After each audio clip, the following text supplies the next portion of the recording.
Mama Mathas came through again. I know it's been a while since we've done a little look at my collection. The last time we did like 20 something games that got added to back there. Since then, my mom sent me one box, but it only had a couple of like my bigger collection stuff in there.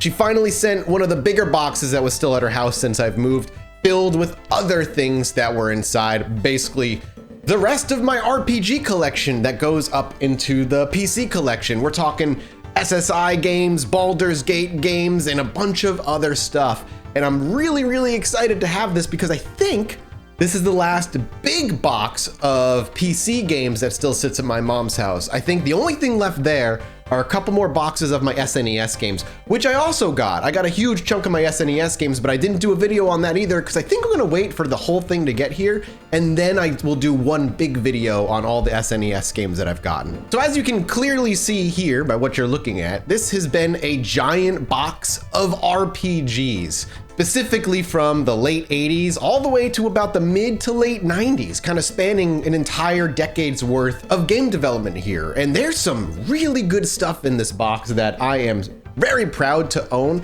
and pieces of history that while I may not have gotten to play them personally, I have seen them played and I've read a lot about them in my many years doing video game research.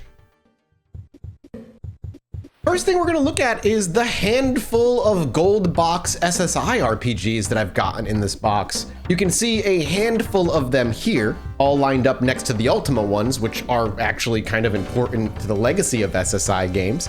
But from 1988 all the way to 1994, SSI and TSR, who were the owners of Dungeons & Dragons at that time, came to an agreement, and SSI was allowed to produce for 6 years games based on the AD&D rule set at the time. And I only have a small selection of them here that I've been able to pick up and add to my collection. One day I would really love to have all of them in my collection. Never mind what you may think of the game in terms of how it looks in its age now, kind of this old text-based RPG with very basic graphics when it came to combat, but these were pushing the envelope back in the day, especially in the late 90s. And even if you don't like all that stuff, man, the art on these boxes are just great. Like, look at these things. I love Wake of the Ravager. And honestly, having the Eye of the Beholder trilogy set all in one box with that marble background and the still wizard and undead skeleton kings and liches on the cover is just badass. We don't see art like this on boxes anymore, at least not often. In this box also was the rest of what I have of the Ultima collection, another collection I'd love to complete. Unfortunately, there are a few Ultima games out there that are extremely expensive and hard to get. And then I have Ultima 8 Pagan, which is the actual game itself that I have never played. One of the few games in this box I've actually never touched. I've played the Ultima Underworld games, but the later Ultima games I never actually put a ton of time into. And I know the later ones are kind of divided among the fans from what I've read over time, that some people really like them, some people really didn't like the direction they went. There's really no denying how influential Ultima was on the RPG scene as the years went on. And the reason I say they are connected is because TSR looked at the Ultima games and said, we could make games out of Dungeons & Dragons, why haven't we? And that's what led them to partner up with SSI, and thus the gold box RPG era was born. And yeah, you might be looking at the footage you're seeing right now of Dark Sun Shattered Lands and thinking, what is so special about that? But this was impressive back in the day. If this was a game that you owned, you got a full-blown, according to the box, a 16-bit engine, which was huge.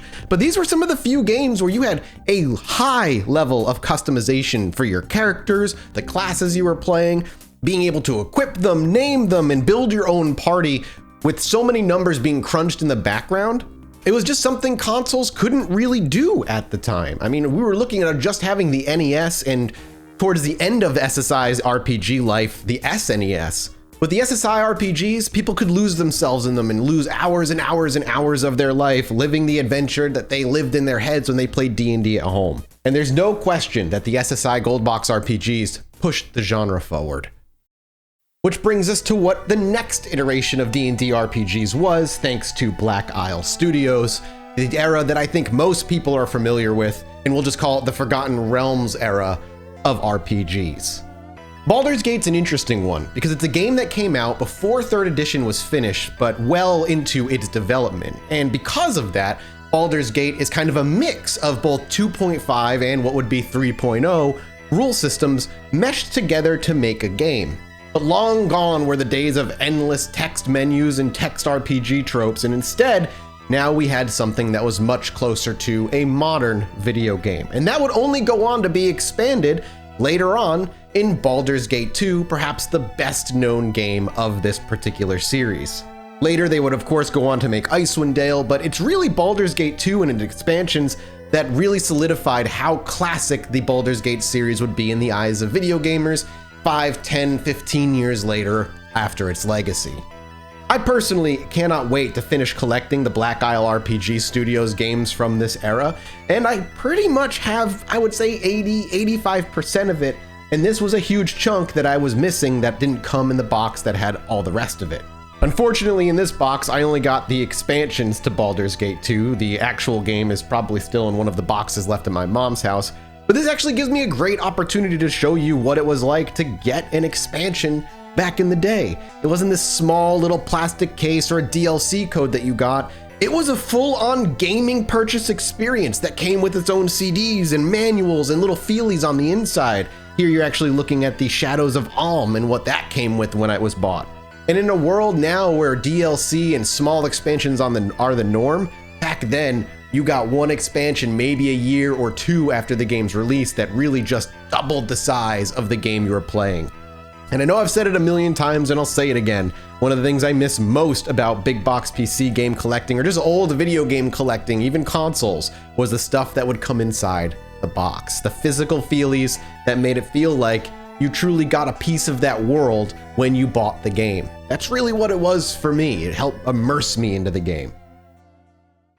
And the final bunch of games that kind of came in here is an assortment of different things. A couple of the Lords of the Realm and Lords of Magic. The Lords of the Realm 2 in particular, I have extremely fond memories of because I played the hell out of that game as I was a young kid / early teenager and can remember really enjoying the kingdom building element of it, but being bad at pretty much every other aspect involved in the game. Always good to have a sim game back when the sim games are coming out a dime a dozen. Sim Tower, Sim Copter, Sim Isle, Sim City, you name it, Sim Ant. There was just a sim game out there for any niche taste that existed. And again, a potential hope is that I'll own all of the sim games in time. And finally, I think my favorite piece, though it's a little bit beat up, this is my launch edition of the City of Villains Collector's DVD. This is the one I went out and bought on my own. I installed so I could play with my buddy Dave, who I played pretty much every MMO with once him and I got into them together. And came with a lot of cool stuff. In essence, the game was really fun. It was just City of Heroes, but with a different skin, and there was a lot of interesting, unique mechanics between the heroes and the villains in that game. I will still say City of Heroes and Villains was one of the greatest MMOs in existence at its time, and one of the ones I missed the most, even though at the end of the day, it was a really grindy game. I miss having a good superhero RPG. Fingers crossed that the Marvel one being made is gonna be awesome. But I feel like another piece of me has been clicked back into place, and the amount of nostalgia that these boxes hit me with is overwhelming, and it feels so good. I'm so thankful, and Momma Mathas will come through again in the future. I hope you guys enjoyed kind of diving through all this, and if you guys want to see a full-on exploration of my SNES collection when it's here, which is like almost a couple hundred games, let me know in the comments section below. I'll talk about the ones that are the rarest, worth the most common, my favorites. And maybe when the PC collection is done as well, I will meticulously go through some of the more rare games that I have and talk about when or why I got them. If that's something that sounds cool to you, let me know in the comment section below. Thank you guys so much for watching this video. Don't forget to do all the good stuff like, subscribe, hit that bell, the stuff that helps the channel grow. And I'll see you guys next time. Bye-bye.